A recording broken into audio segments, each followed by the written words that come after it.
Alright, welcome back guys to another episode for Dying Light 2. This is going to be going over the combat for every enemy that you're going to be currently finding in DL2, that's what I call it, or Dying Light 2.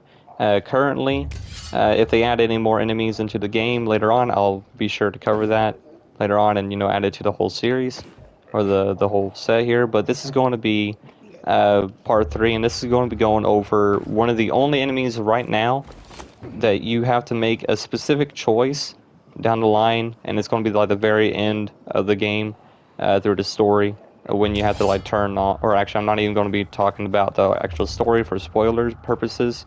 So if you guys actually want to continue playing the game, I'm just going to let you know now it comes down to a final choice that is actually really game changing, and it'll open up a huge section of the map, which is going to be this area. It's going to be like the sunken city. As you can see, everything has like weird algae and stuff growing all over it. Everything's in ruins. With this, there is an actual enemy, and this is the Drowner, despite a lot of people calling them Suiciders. But it's kind of in the same class as last episode. If you guys didn't already see it, there is another zombie which is a Suicider or Bloater. That's what I call it. It's kind of going back and forth. I think it's either Suicider or Bloater. But this one is the Drowner. It's actually been called that. But for some reason in the game it's mentioned as the Suicider, so again there's a bit of a weird mix-up for the actual names here. But this thing works a bit differently. It's a very odd combination of the Suicider, or the slow guys that walk around and explode if they get close to you, and a viral, or the running biters, freshly infected and running biters and stuff. So it works really weird. So it does run fast. It works very much like a viral in a weird way. So as you can see, they run, and they explode.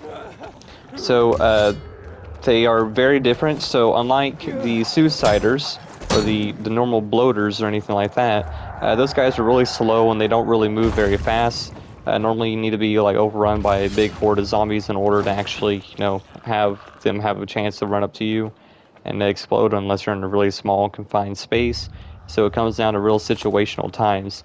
The drowners here going around, they don't really need to have that kind of weird convenience to be set in motion for them. They're able to just run at full speed and come at you. If you try to climb up buildings, they will climb up buildings just like any other viral would, or and continue to pursue you really anywhere you go until you actually paraglide away or able to outmaneuver them in any kind of way.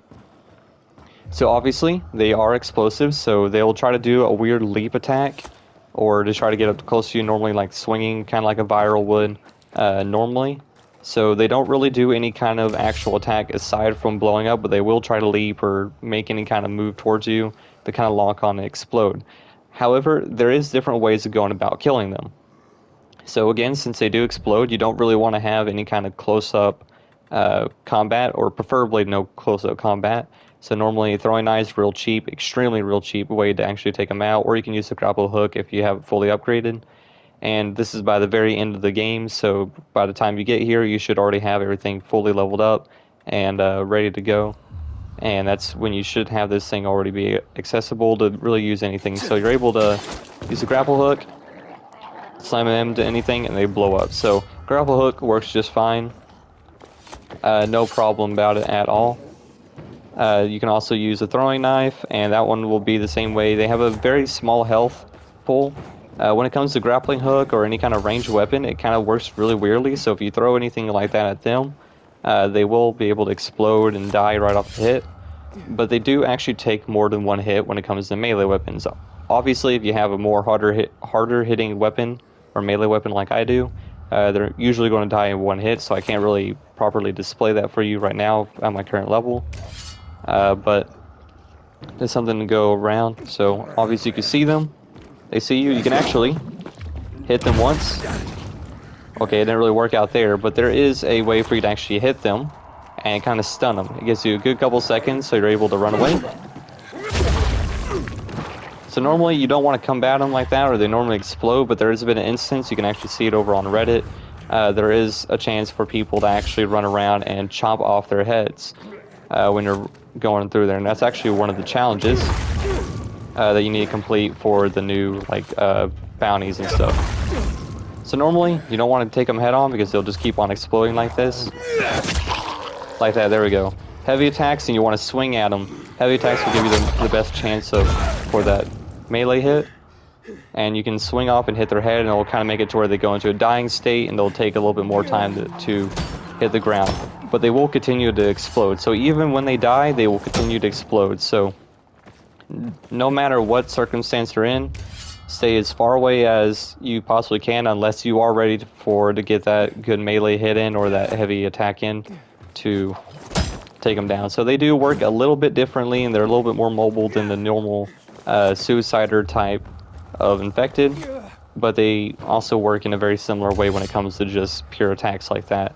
So it is something to keep in mind, and all around it's not really that bad of an enemy. You can easily get around them.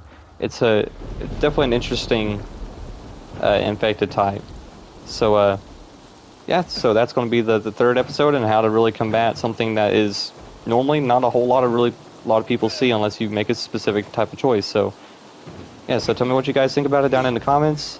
Do you guys find any other kind of way to really attack them? Obviously, you know, you can use like the boomstick or any other kind of ranged weapon, but that's a little bit more expensive to be using due to the ammo and stuff like that, and the resources that you really need to make that ammo. So again, let me know down in the comments if this helps you out in any kind of way. And thank you guys for watching. I'll see y'all in the next one.